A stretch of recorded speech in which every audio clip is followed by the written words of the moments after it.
រឿងស្នេហាឲ្យបេះដូងខ្ញុំដងហក់គេចេញកោហក់គេចេញលួចលាក់សាវ៉ា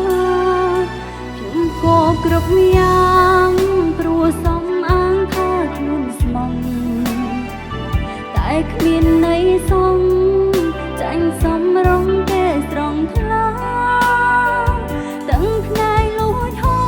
ក្រំចំបែងតើត្រូវថ្លែងប្រាប់នាងណាពេលមនុស្សខ្ញុំចង់រក្សាគេចង់ដើរចេញពេលនេះមកនេះខ្ញុំកំពុងខកចិត្តជាទង្វើគេថាលែងធន់ពេលដែលក្បែរខ្ញុំគេតែងទូខ្ញុំមិនសាច់ចាញ់នាងថ្មីគេទៅស្រឡាញ់ឃើញខ្ញុំតោម្ដេចគេសុំខ្ញុំវិញថាឲ្យគេទៅ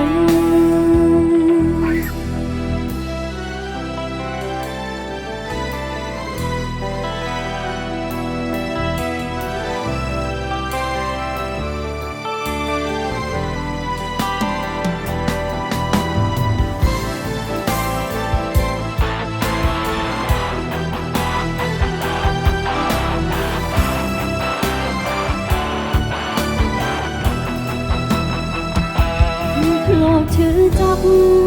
តែប្រាប់ពេលនេះកាត់ចិត្តកែប្រែជីវិតជាមនុស្សថ្មីគួរស្រ